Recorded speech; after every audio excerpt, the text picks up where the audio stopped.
Welcome to the Badass Breastfeeding Podcast. This is Dianne, your lactation consultant. And I'm Abby, the Badass Breastfeeder. And today's episode is brought to you by Original Sprout. Original Sprout's newest addition to its family of vegan products is the Bundle of Joy. And today's episode is also brought to you by breastpumps.com and Imani.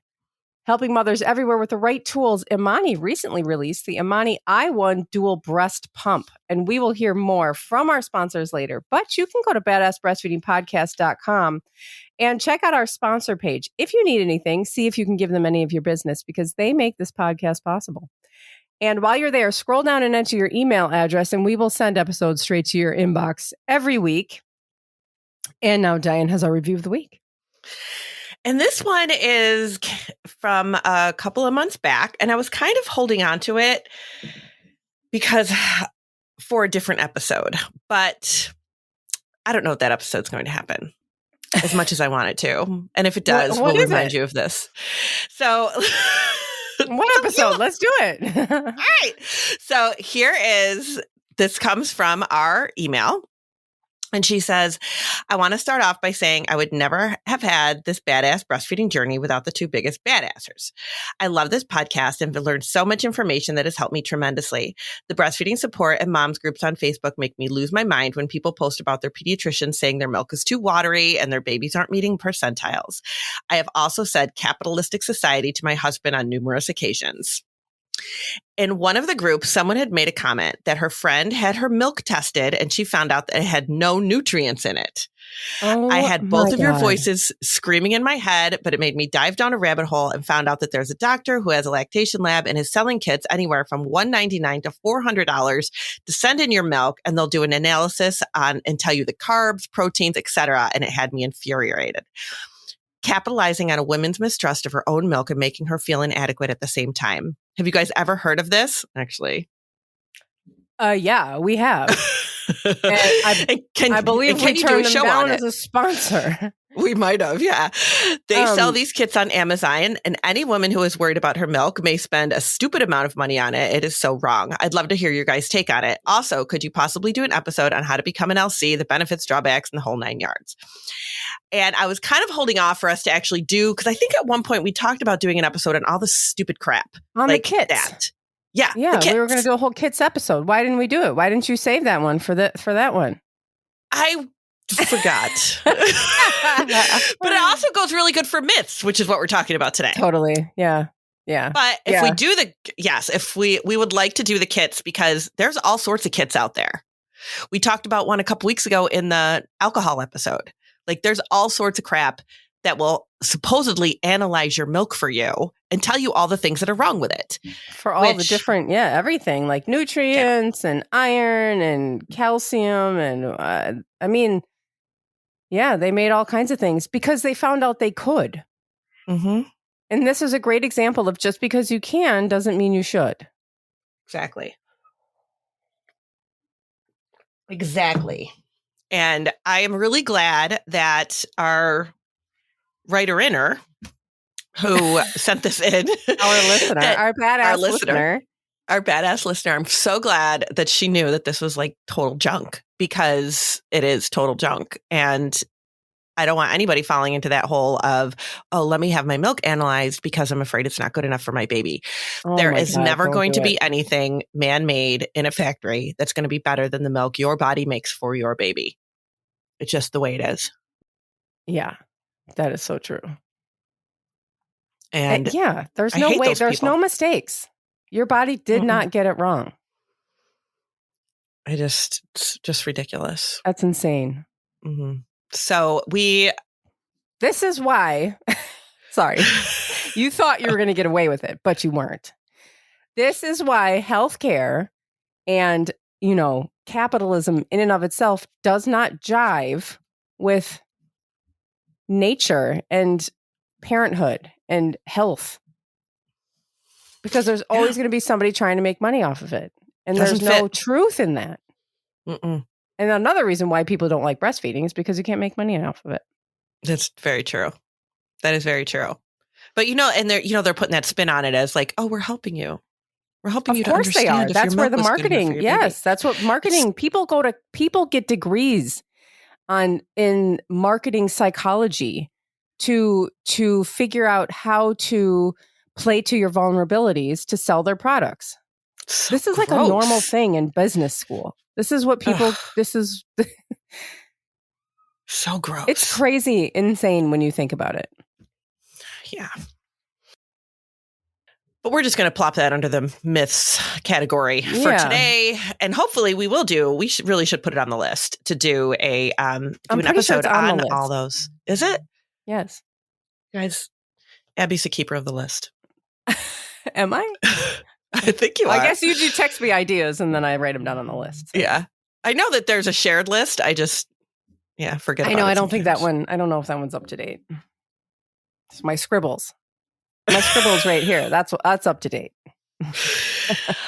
But thank you very much for sending that in, for bringing that to our attention. She also asked about like becoming an LC and the benefits and the drawbacks and all that stuff. We did one of those episodes a while ago. We should maybe do one again. I don't know if anybody's as excited about that. Wait, which one? Becoming a lactation consultant. Oh, yeah. Sorry, I wasn't listening because I was looking on the list to see if Kits is on the list, and it is on the list with an exclamation point after it. Well, what the hell? What was wrong with us? All right. So we should do that and an LC one. A lot of people do message me about how to become a lactation consultant. And I'm like, I don't know. Yeah, we should talk about that.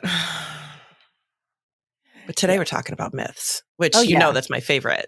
That is really This is my favorite, everybody. If this is your very first episode ever listening to us, these are my favorites because they're filled with ridiculousness. And I just think they're the best. Yeah, and people go to doctors' offices, dentists, other medical professionals, and hear this shit. And all you got to do is tune into your podcast channel and hear us debunk all of them for free. Yeah. Look at that. Right. Look how that works. Right. That's how that works. All right. Do you want to go first? I will go first. Do you have a list? I do. I do have a list. You would think that I would run out of myths at some point. I was going to say that. You'd think that we would run out of content for these episodes, but no. But we usually do, we hear them, we write them down, and when they get to a certain level, we're like, okay, let's do an episode. Yeah, it doesn't crazy. stop. It never stops. No, it does not. But I do have some good ones this time around. So this one came from a couple of weeks ago. Abby and I did a Instagram Live, which we haven't done in a long time, but we did one. And I know that there were some listeners on there because they were like, oh, I listened. So that was really fun. So thank you for following us to all our little ventures. But this one came from that. And somebody had put into our live chat that Oreos were going around as the newest milk increasing food. And I was like, Oreo. And I was real honest to God, like when she put that in there, Oreos, I've heard now, I've seen in like the moms groups or whatever that Oreos increase milk supply. I was like, come on. And then I saw like several other people chime in with, oh yeah, I've seen that too. I thought it was just like a one-time only thing that somebody randomly put up. And it's like, no, this is obviously something that's out there now. And I am just like, Oreos? Are we just like looking for a reason to eat cookies? I think you don't need a reason to eat cookies. Like you can just eat cookies. You don't. Just go ahead and have some Oreos. And don't expect it to do anything to your milk. Oh my God, it's total insanity. Right. Like why? If we think about it logically, let's think about it logically. All right. What in an Oreo would do anything I feel like positive to your body? Yeah. Like I just feel like don't get it. Somebody explained like one of the ingredients or something. I don't remember what it was. I didn't even like pay too much attention about it because I was too busy rolling my eyes. I know, exactly. I don't understand. It doesn't like matter if you're somebody, what ingredient. It is just no. Have your Oreos. That's great. Yeah, you can eat them. But, don't expect it to do anything to your milk. Yeah, it is not. And I know we've like talked a lot about, the foods and, drink this blue Gatorade and eat this, the blue Gatorade cookie or whatever. And it's like, the blue Gatorade, I can't take it. None of this stuff is real. It really isn't. No. And it's funny because a lot of times people be like, oh yeah, I milk supply issue or whatever. So I, started feeding my baby on demand, and then I added in some pumping and did some power pumping. And then I, and I bought these lactation cookies and drank some blue Gatorade, and that's what did it. Was that blue Gatorade, man. That's what threw me over the top. And it's like, no, it was the feeding and the pump. It was the stimulation to your milk supply that did it. But people often do several things, and then you don't really know, like, okay, this is what did it. Yeah. But I can tell you what it didn't do it. And it was the blue Gatorade. Didn't do it. That's not what it's not a thing. Yeah, no. Oh my God. You don't need that stuff. Mm-mm. I mean, drink it if you like it, but it's not magical. It's really not. Good for a hangover, maybe, or if you have the flu. I don't even know. Maybe not. I don't even know. I feel like none of that is health food. No, it's really not. Again, we're going to get to the marketing. People will market some dyed water with some stuff in it as like health food. But, you have to step back. Because everybody thinks critically at it. That they're going to automatically be like Serena Williams if they drink it or something. It's like, that's not what made Serena Serena. I'm sorry. No. She just is who she is out of her own badassness. She's magical. She is magical. It's nothing to do with who does, I can't even think of like who does all those like, they're always like basketball players, football players. They're always sports people. And then I think, didn't Michael Jordan do one where he was like sweating different colored Gatorade? Oh yes. That was yeah. That doesn't happen. Cool commercial, but like that's not, that doesn't happen. And he's not like healthier now because of his Gatorade. No. Not at all. So so that's my first one. Don't worry about the Oreos. Eat them if you want to, but they're probably not doing anything for milk supply. And then nobody really specified the original Oreos or the golden Oreos, or would it be the cake batter Oreos or the mint Oreo? Like they have all these Oreos now. Definitely double stuffed. Definitely get the double stuffed. Yes, that has to be it. Yeah, because if I'm buying Oreos, that's the kind I'm getting. Well, come on. Why would anybody buy anything else? Last time we were at my parents' house, Jack and I went. Not the last time. A couple times ago, Jack and I went. Just me and him up to my parents' house, and my mom had a thing of Oreos, and we opened every single Oreo and like put, threw the like the cookie part away, and then grabbed and opened another one and made a double stuffed Oreo. Oh my God! Did you to the whole entire package? Oh, my mom was like, God. "You guys are beasts." That's awesome. And I kept going, okay, just a couple more, okay, just a couple more, and then we have to stop. Then we went through the whole damn thing. Oh. And then I started gushing milk. It started spraying all over the place. I know. No, okay, God. So mine is my first one is when you are supposed to point the baby's chin towards whatever, if you have a plug duct, you're supposed to put your baby's chin where the plug duct is, and then have them suck, and then the clog will go away. Why have we never done that one before? I don't know. Because, somebody actually just said that to me the other day. She was like, well, don't I just put the bit? I'm like, no, you don't need to do that. Like, that's an old, like, okay, we thought that to be true. Like when I first started in this field, like 15 years ago, we thought that to be true. But then the more like research that was done on the breast and all of the cool like ultrasound images and stuff like that that's done on the breast tell us that there's so much going on in there that it's not like, okay, the plug feels like it's on the left side of the breast, so that's where I'm going to point the baby's chin. It's like it could be coming really from anywhere, and it's not like a plug that you can pull out of there. It's like swelling in the breast in the milk ducts. So it's not like you've got a clump of something that's like, kind of stuck in there. Doing that, like switching the baby around, isn't gonna isn't going to pull from one side of the breast or the other. Right. Like it's not going to change the where the milk's coming. It's not like you can suck milk out of one part of the breast, but not the other. Exactly. Yes. Like, that's a really good way to put like it. if I just like point my head this way, then I'll suck milk from this part of the breast and the other part won't come out. Yeah. I remember working with a lactation consultant once. One of my faves. She was one of my favorites. And somebody had said, I think it was like a new mom or something, had said, I was told that I should make sure that I always feed the baby in a different position because then that will drain the breast. And I said this to this other lactation consultant, and she said, I would think that a baby that is feeding well would drain the breast. And that's a very good point. Like you shouldn't have to put your baby in all these different positions, right, to have an efficient feed. Like that's, maybe you are doing that and that works for you. Great. I'm not saying to do anything different, but I know me personally, and I don't know if you were like this too, but I kind of like settled into one position and that's where we stayed. Like the entire time that I breastfed my kids. I was going to say positioning. I read something the other day that was like position is more important than latch. And I didn't check that with you, but I feel like that was probably, from what I've learned, probably true. Yeah.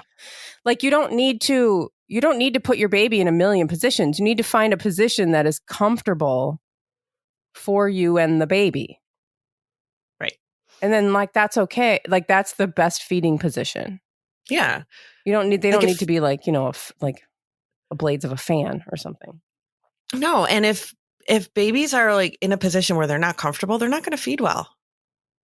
I mean, we've seen it a million times. Right. So why are we going to try to put them in a place where it's not comfortable for them?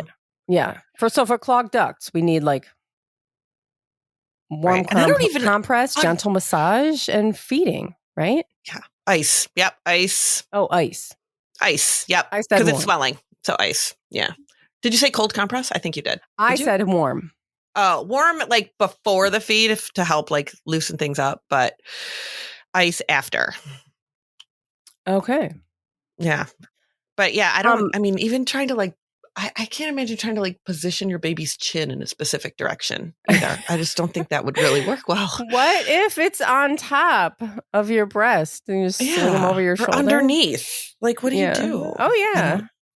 Yeah, it's weird. You'd have to get in some really uncomfortable positions. Yeah. But we should take a break and then we should step the pace up. Oh, yeah. Because apparently we are going really slow. I mean, I'm highly entertained, but I don't know if anybody else is. I don't know about everybody else, but I'm enjoying this. And but we should probably go a little faster. Otherwise, people are going to have to listen to us all day. I know. But we'll be right back. Today's episode is brought to you by Original Sprout. Original Sprout carries those safe, effective, and pediatrician-tested shampoos, conditioners, styling, and body care products you always hear us raving about. Original Sprout's newest addition to its family of vegan products is the Bundle of Joy. This is a woven basket full of Original Sprouts products, swaddled in a white hand towel and fastened with a big chrome safety pin. The Bundle of Joy makes the perfect baby shower gift bundle, or just a great way to say congratulations to the expecting parent in your life or yourself. With a retail value of over $135, is now being offered at the introductory price of $74.99. But as a Badass Breastfeeder listener, you can take an additional 25% off of that introductory price at originalsprout.com. That's originalsprout.com. And use code BADASS, and you'll get this bundle for $56.25. That's a total savings of $60, making it affordable as a gift of clean and safety-tested personal care products. And there's a ton of stuff in that basket, so you got to check it out. And use code BADASS. You can get 25% off of anything at Original Sprout with code BADASS. And today's episode is also brought to you by Imani and breastpumps.com. Helping parents everywhere with the right tools, Imani recently released the Imani i1 Dual Breast Pump, featuring the quietest motor on the market. Experience optimal pumping with hospital-strength output as well as a never-before-seen boost mode. Whether pumping from one breast or both, this smart system maintains a constant pumping pressure. Its 2 main cycles, massage and express, include multiple vacuums on each cycle. Portable, efficient, and hands-free. Find out why Amani USA products are trusted by over 46 million mothers around the world throughout their breastfeeding journey. For more information, visit Imani USA, that's IMANIUSA.com, and use code BADASS, again, for 25% off your order. Or you can visit breastpumps.com/Imani, and you can place an order with your insurance benefits, which is awesome. And today's sponsors and the promo codes can, as usual, be found in our show notes under this episode at badassbreastfeedingpodcast.com. Our show notes will also include further information about things we talk about in this episode, and at badassbreastfeedingpodcast.com, you'll find all of our breastfeeding resources, all of our other episodes, and information about scheduling your very own one-on-one online lactation consultation with Dianne. Oh. Okay, ready? All right, your turn.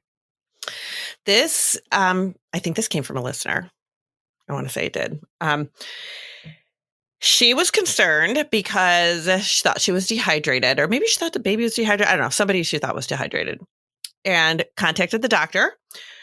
And somebody I don't know if it was the doctor or the nurse or somebody in the office where she takes her child for pediatric appointments, told her, if you're dehydrated, the milk will be more concentrated and cause the baby to be dehydrated. What? The motherfucking what? This is not true. Oh my God, what? Everybody. This is not true. This is under the category of we made this shit up. That's what this is. This is not anything that comes from any kind of accuracy at all. Your milk does not become more concentrated if you're dehydrated than making the baby dehydrated. This does not happen. Like, I don't even know how people think of this stuff. Like, honestly, I'm kind of just like, where did this even, how would this even get into somebody's head that this is what's happening? Especially a medical professional who's supposed to know how the body works. Yeah, but they don't have any idea how lactation works. But and still, it's really disturbing. It's just not even a realistic thing. Like, it's just crazy. But of course, then that mom is like, is this really what happened? Is this what happened? Now I got to give my baby a bottle of something because my milk is too concentrated and it's going to cause the baby to be more dehydrated. Right. Like, and then she's going to start drinking so much water that she's going to like start coming out of her ears. Right. Like, this is, I don't know if people realize the kind of power that they have over a new parent. Like, it is a really vulnerable place to be. And I know we always say that, but we're not just saying that just for fun.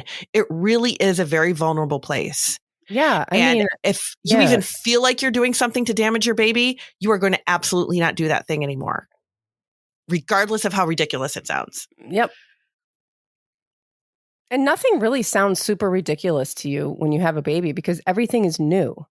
Right. Yeah. You know, and we go into having babies, we have no idea. We never see people like giving birth. We never see people breastfeeding. We never see anybody going through this. So it's just like people could tell us anything and we'd be like, oh, I didn't know. I mean, that's what it was like for me. I was just, oh, okay. Yeah. I just assume if there's a doctor telling it to me that's right. Yeah. And go, yeah, okay. You know, or sometimes this stuff will end up on the Facebook pages or on social media, be like, well, this is what I heard. This is what my provider told me. And then that's how stuff gets tossed around too. Oh, well, this must be true because somebody's provider told them that. Yep. Yeah. So so that was another one of my really ridiculous one where I was like, what? What? No, it's not a thing. Come on. Let's get real here, people. That leads me to my next one, which is kind of a different myth. But this myth that you have to do what your pediatrician or medical, if it's a mental health professional, I would say maybe take their advice. But with your medical professionals, you do not have to do what they tell you to do. And I think people think they do have to because we have this idea that they're an authority figure in our life and they have like control over us. But you do not need to do what they tell you to do. If they tell you like, well, you need to wean or you need to, you need to supplement, you need to this and that, like you don't have to. And if there's something wrong and it feels wrong and their advice feels wrong, then get a second opinion. Mm-hmm. Because again, they're not trained in lactation, these people. And they'll tell you all kinds of things. You have to pump and dump because you had your wisdom teeth taken out, or they're going to oftentimes put you in these situations that are just making your life a million times more difficult for no reason. And I kind of also feel like if this isn't somebody you have a good relationship with, then why are they giving you very personalized information? You know what I mean? Like, yeah, and you should have a good relationship with your baby's doctor or with your doctor. You should have a good relationship with them. If it is somebody that you are not like, well, I had to see them because they were the only one there that day and we needed to go in on an emergency visit and, blah, blah, blah. Like, if it's somebody that you have a good relationship with, then it should be somebody that you can have a discussion with. And if a provider says to you, oh, I think your baby's not gaining very good weight because your milk is mostly water, then you need to have a discussion with them. And if you don't feel comfortable doing that, then this is maybe not a good relationship to be in. Yeah. I mean, that's just kind of how it is. Yeah. And you can, like I have a doctor, like my just primary care doctor. I like him a lot. He's like great with medical stuff. I've had conversations with him about breastfeeding and he is like a bozo. So I don't talk to him about that. No. He's like, he understands medical stuff. He's like on the ball, but he is not a lactation consultant. He is not trained in lactation. And so I don't go to him for that kind of advice. And there are some things that breastfeeding is related to, like medical situations with your baby, like if they're not gaining weight or if like whatever, you're going to obviously look into how to, whatever issue is with transferring milk. But some of it crosses over into just your choice, and they don't have any reason to have an opinion on that at all. Nobody does. So anyway, you don't need to. Yeah, right. Exactly. No one does. Yeah. So you don't need to do what they are telling you to do. That's mine. Your turn. Okay. This actually just came to me about a week ago. Remember I sent this to you? And I was like, this is totally going into the myths episode. Oh, yeah. Right. Let me pull it up because I'm unprepared for class. Here it is. So this was from somebody and I asked her if I could use this. I told her I would not say her name or the baby's name or the doctor's name. So this is a parent who is nursing her 3-week-old baby. I think he's about 3 or 4 weeks old. And they had a pediatrician appointment and the baby had gained really, really well because mom has a really great milk supply and the baby had gained a lot of weight. And the pediatrician told her that he was concerned because he gained a lot of weight and she's not going to be able to keep up with him. And he has seen this happen before where parents have a big baby and they can't keep up with it and they have to start giving formula. So maybe she should start pumping to prepare her supply because she might not be able to keep up with her baby's demand because he's eating so much. So how in the world does he think the baby got so big? Right. I was just going to say that. Like, it's not, okay, the demand he got so big because he's got a high demand. No, he got so big because she's got a lot of milk. Like, that's why. So she was like, well, what do you think of this? And I'm like, she's like, well, what, if he's saying that, this happened with other people or whatever. And I'm like, yeah, because they plant that seed. And I've heard people say that before too, be like, well, my baby, I can't keep up with them. I just can't keep up. I can't keep up with it. That's a really common thing. Yeah. And it's like, why do you think that? Like, why do you think that? If your baby's gaining weight, They're pooping and peeing. They're gaining weight. They're fine. They're meeting their milestones. Like there's nothing you need to keep up with. If you are, I can imagine, like I could see that maybe with, like if you return to work and you're trying to leave milk for daycare, they're overfeeding. That's usually when I see that they're overfeeding by bottle and I've got a parent that's pumping, trying to keep up. Yes. That is one thing. But if you are just directly breastfeeding your baby, you're like, oh my gosh, I can't keep up. Like that's a newborn baby behavior thing. Like that is you not realizing, or any of us, not just you, any of us not realizing that when a baby's fussy, it's not necessarily about food. That when a baby cluster feeds, it's not because you are out of milk at that time of night. When a baby, gets up in the middle of the night, it doesn't mean that they are not getting enough milk during the day and you've got to start supplementing them. A lot of this is just baby stuff. Normal baby behavior that we don't understand. And we automatically think that there's something wrong with our supply. Or the baby took a bottle after a feeding, so they must still be hungry. I must not be making enough. Oh, yeah. None of that is true. But that is why people think that they can't keep up with the demand. Not because your baby was born with this crazy metabolism and they're just going through your milk supply like, water. It's not what's happening. It would never be set up for that to happen. If your baby's at the breastfeeding, they're not going to be like, oh, out of milk. Sorry. We're out. No. Kitchen's closed.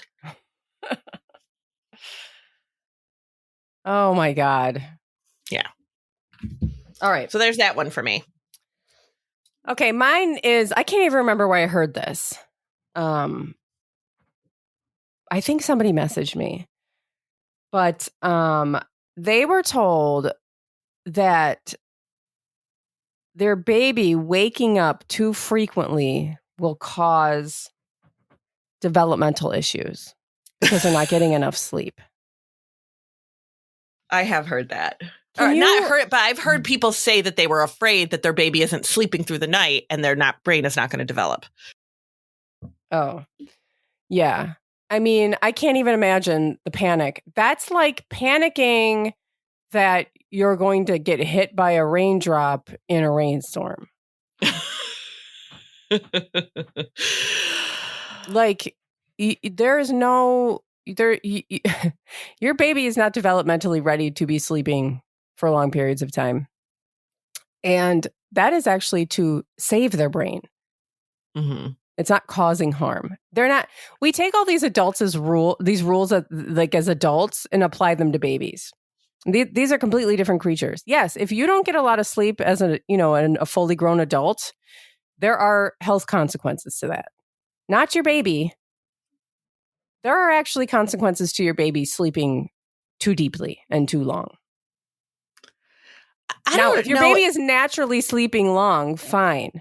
If your baby's waking up, fine. You don't have to do things. Don't do things to try to keep them sleeping longer. That is dangerous. That is a SIDS risk. Putting food in their bottle, starting solids really early, giving them formula, these things to get them to sleep longer, these things are not safe to do.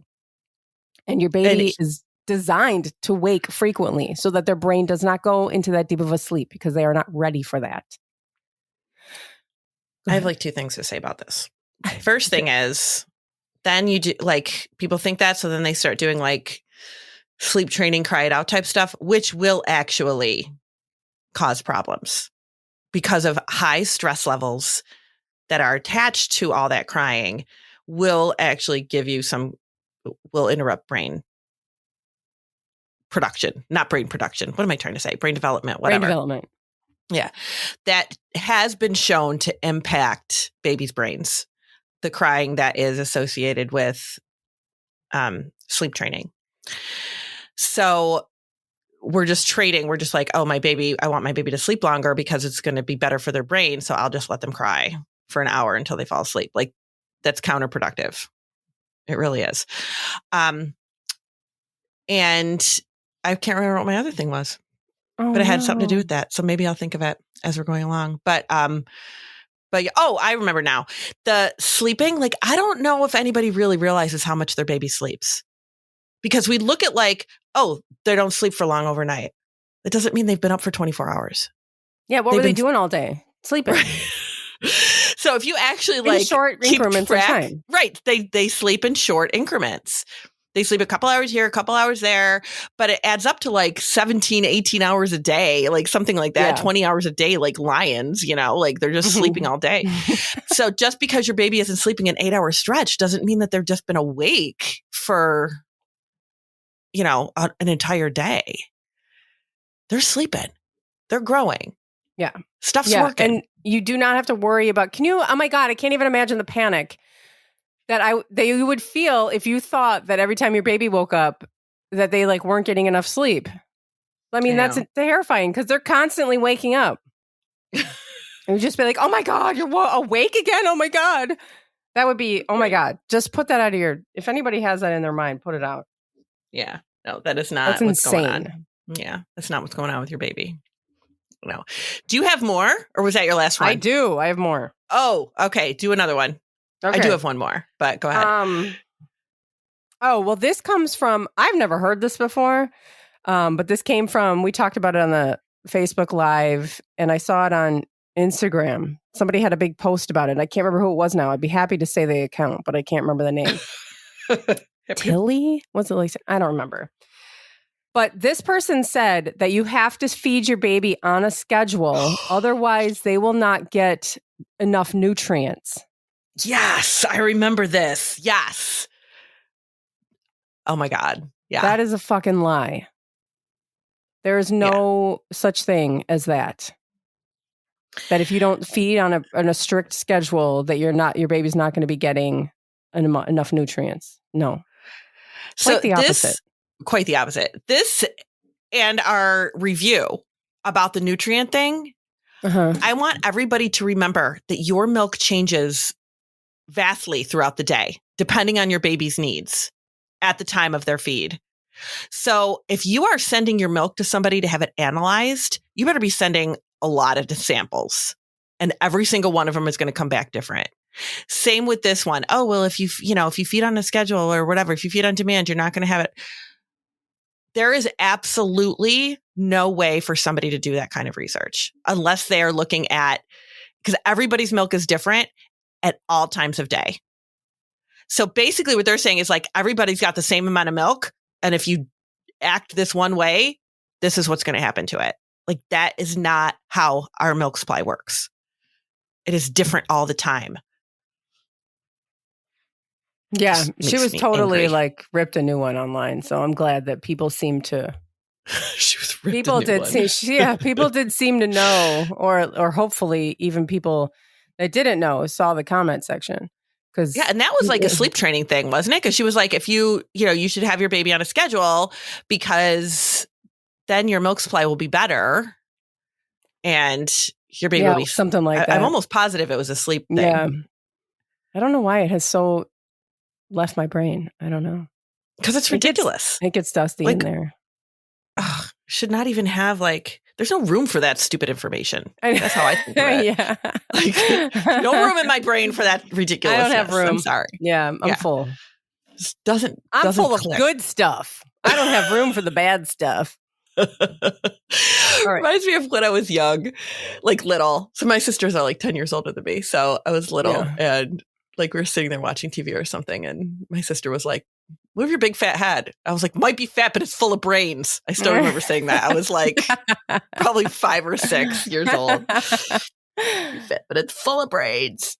So that's where we're at. Good one. Good one, Diane. Yeah. I know. I really got her. I really zinged her with that one. So my last one, and she's actually just texting me right now. How funny. My last one is from somebody who, this was her first baby. And it was before her milk came in. So probably day 2 or whatever, 2 or 3, it was a vaginal birth, first baby. And the baby was spitting up what looked like blood, which is, of course, scary, right? We see that as scary. But we do see that happen if maybe there's a cut on the mom's, maybe there's a crack in the nipple or something like that.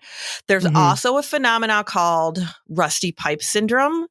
And that is just some, like, blood vessels, maybe in the milk ducts, things like that are, break, or that are just, as your baby's nursing for the first time, and that can cause, if you were pumping, it would cause your milk to look like pink or bloody, or your colostrum.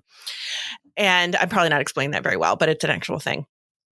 So this, this happened. Her baby spit up a little bit and it was a little bit bloody, and she was, really nervous and called the pediatrician, and the pediatrician told her that, because her milk was not in yet, her baby sucked everything out of her and was now drinking her blood. Oh my God. Yeah. So now you have vampire children, everybody. What a freaking moron. Oh my God. And I was like, people would not just a thing. And she's shut like, up.